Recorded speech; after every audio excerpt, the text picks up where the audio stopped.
At exactly 3:47 on a moonless morning in the Persian Gulf, 60 Iranian fast attack boats slipped quietly out of Bandar Abbas and pointed northwest toward the Strait of Hormuz.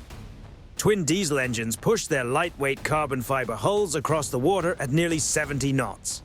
Each Zulfiqar-class boat carried 2 launch canisters for Nasr-1 cruise missiles mounted on the stern.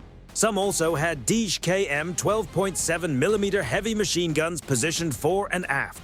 Others were stripped down, fast boats packed with extra fuel, RPG teams, and the belief that overwhelming numbers could offset a technological disadvantage.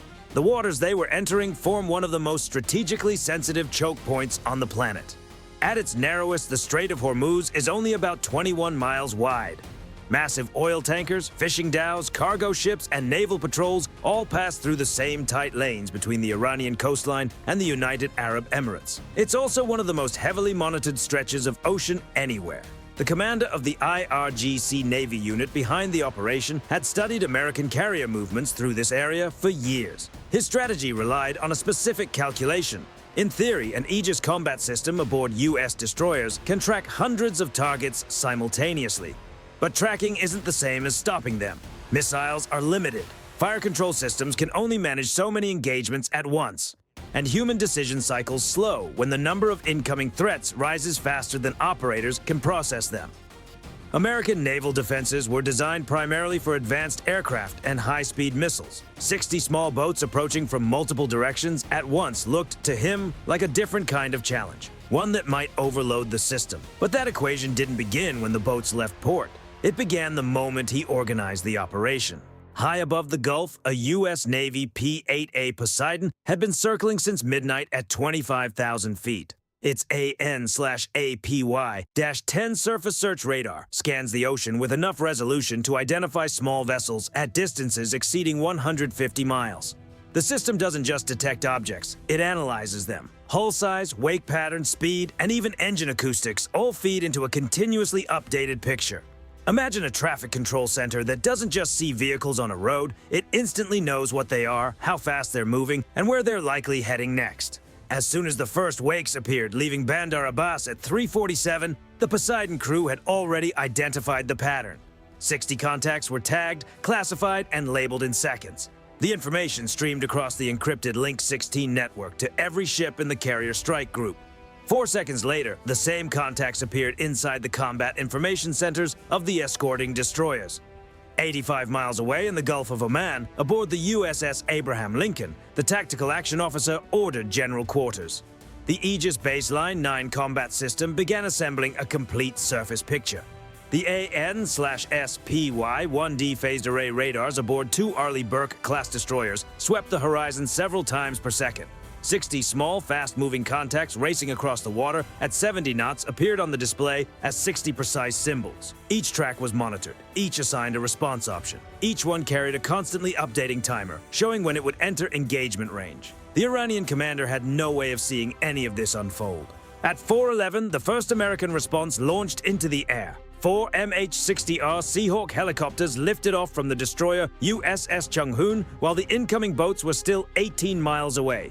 Each helicopter carried 4 AGM-114 Hellfire missiles. The Hellfire was originally built to destroy heavily armored tanks during the Cold War. Its shaped charge warhead is capable of penetrating nearly a meter of hardened steel. Against a fiberglass speedboat carrying a small crew and missile launcher, the outcome is far less complicated. The helicopters skimmed low over the water, guided by night vision systems and radar altimeters. Their APS-153 multimode radars picked up the leading Zulfiqar boats at roughly 6 miles out. Infrared cameras confirmed the identification. The lead Seahawk pilot selected a target and pressed the release. A Hellfire missile dropped from the rail and accelerated forward. Its laser guidance locked onto the hot exhaust plume from the boat's diesel engines. 8 seconds later, it struck. The first Zulfiqar erupted into a fireball bright enough to be seen from the bridge of USS Chung-hoon, nearly 18 miles away. 3 more Hellfires followed, walking across the closest cluster of boats, one after another. The helicopters climbed, circled back into position, and began designating the next targets. But the formation was still enormous. Dozens of boats continued racing forward. At about 2,500 meters, the escort ships opened fire with their Mark 38 Mod 2 Typhoon weapon systems. These aren't traditional deck guns operated by sailors standing beside them. The Typhoon is a remotely controlled system built around the 25mm M242 Bushmaster chain gun. Operators sit inside the Combat Information Center, watching stabilized electro-optical and infrared camera feeds. Targets appear as glowing shapes against the dark water. A cursor moves across the screen, the trigger is pressed, and the system delivers up to 180 armor-piercing rounds per minute. Each projectile leaves the barrel at roughly 1,345 meters per second. At 2,500 meters, the rounds arrive in less than 2 seconds. The mount's swept back and forth across the approach sectors, tracking targets automatically. Each gun handled its own engagement while the combat center assigned the next contact before the previous one had even stopped burning. But 2 guns against 60 boats is still difficult math. The inner ring of Zulfigars continued closing the distance, and several were now within missile launch range. At 4:19, the Nasser-1 launch sequence began. The Nasser-1 is an Iranian-built version of a Chinese anti-ship cruise missile. A solid rocket booster pushes it clear of the launcher before the main engine takes over, carrying the missile just under Mach 0.9 while skimming about 5 meters above the sea surface. Each missile carries a 130-kilogram penetrating warhead designed to damage medium-sized warships. What makes the weapon dangerous at close range is its flight profile. At only a few meters above the water, it stays below radar line of sight until the last moments of its approach. By the time it appears clearly on sensors, reaction time is measured in seconds. 14 Nasser-1 missiles launched over the next 3 minutes from several different directions. The saturation pattern the Iranian commander had envisioned was real. Multiple incoming tracks from different bearings forced the American defense network to divide its attention, but the response was already in motion. The Phalanx Block 1B close-in weapon systems mounted on both destroyers had been tracking surface contacts using their infrared sensors. The instant missile seeker emissions appeared on the combat system display. The mount switched from surface mode to anti-missile mode in less than a second. The Phalanx infrared sensors locked onto the first incoming missile at about 4.8 kilometers. The system's 20mm M6 1A1 Vulcan cannon spun up instantly, firing thousands of rounds per minute. Instead of explosive shells, it uses dense tungsten penetrator rounds designed to tear through incoming targets.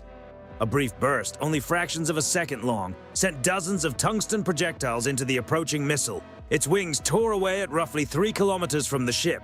The damaged missile plunged into the sea, trailing burning fuel. Other incoming threats were handled by a different layer of defense. RIM-116, rolling airframe missiles launched from the destroyer's ram launchers. Each ship carried a 21-cell launcher designed specifically for last-line missile defense. The ram missile homes in on the radar emissions of the incoming weapon and then switches to infrared guidance for the final approach. Once launched, it guides itself. Within 90 seconds of the Nasser-1 volley, 6 ram missiles had already left their launch rails, streaking toward the remaining incoming targets. 5 incoming missiles were eliminated before they could close within 2 kilometers of the nearest ship. The final Nasser-1 was intercepted at about 800 meters by the aft phalanx mount aboard USS Chung-Hoon.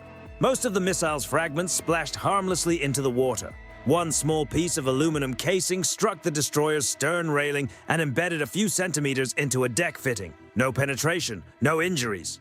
Inside the Combat Information Center, the event was logged as a minor hull contact, and the operators moved on. At 4:27, 4 FA-18E Super Hornets arrived from the flight deck of the USS Abraham Lincoln. Their APG-79AESA radars had been observing the engagement from nearly 60 miles away. By the time the fighters reached the scene, the Iranian formation had already begun to fall apart. Some boats were turning back toward Iranian waters, others continued pushing forward, committed to a decision that was becoming increasingly costly. Several sat motionless, disabled by earlier strikes or abandoned by crews who had made their own calculations. The Super Hornets carried AGM-65F Maverick missiles equipped with imaging infrared seekers. From more than 10 miles away, each active engine on the water appeared clearly on the pilot's targeting displays, warm machinery glowing against the cooler sea surface. The resolution was sharp enough to distinguish a boat from surrounding waves. The cleanup phase took 11 more minutes. By 4:41, the Strait of Hormuz had gone quiet again. The final tally required little explanation. Iran had sent 60 fast attack craft into the operation. 44 were destroyed during the engagement. 11 were disabled and later recovered by Iranian Coast Guard vessels. 5 turned back before ever reaching engagement distance. 14 Nasser-1 cruise missiles were launched. None made it through the defensive perimeter. No American ships suffered structural damage. No U.S. personnel were killed or injured.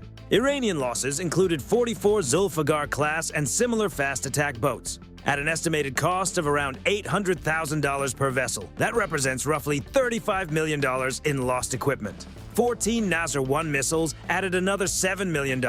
Personnel losses were estimated between 120 and 180, depending on crew size aboard each boat. Total material losses, approximately $42 million, not counting the long-term impact of losing experienced crews. On the American side, the expenditures were far smaller. 16 AGM-114 Hellfire missiles at about $150,000 each, roughly $2.4 million. 6 RIM-116 RAM interceptors at around $1 million apiece, about $6 million. Phalanx ammunition and operational costs totaled around $200,000. A GM-65F Maverick missiles used by the Super Hornets added approximately $3.4 million. Total cost, under $12 million. The result was clear. The most strategically monitored shipping lane on the planet remained open. Roughly 1/5 of the world's daily oil supply continued moving through the Strait of Hormuz without interruption. But the financial numbers only tell part of the story. Replacing 44 destroyed boats requires time, materials, and shipyard capacity. Replacing more than 100 trained naval personnel takes years. And rebuilding the credibility of a doctrine built around swarm tactics may be even harder. The operation had been intended as a demonstration of asymmetric strength. Instead, it revealed to naval analysts around the world exactly where the concept runs into trouble. The Iranian commander's core assumption wasn't entirely wrong. A single defensive system cannot engage dozens of threats simultaneously with the same weapon. What he underestimated was the architecture behind modern naval defense. Networked combat systems assign different weapons to different threats long before those threats reach firing range. According to engagement timelines, the Aegis system had already completed its initial threat allocation roughly 2 minutes after the boats left port. From that moment on, the approach was simply a countdown. Helicopters intercepted the outer layer. Shipboard guns handled the mid-range contacts. Phalanx and ram systems stopped the incoming missiles. Super Hornets dealt with whatever remained. 5 different weapon systems, 1 continuous defensive chain. The Iranian plan depended on overwhelming 1 layer at a time. Instead, they encountered all of them at once. Throughout the entire engagement, the USS Abraham Lincoln never changed course. The following morning, its air wing launched scheduled flight operations at 6 o'clock. Breakfast was served in the mess decks right on schedule. For the carrier group, it was another routine patrol in one of the world's most complex waterways. If this breakdown changed how you think about modern naval warfare, share it with someone who believes swarm tactics solve everything. And subscribe so you don't miss the next deep dive into real operations that rarely make the headlines.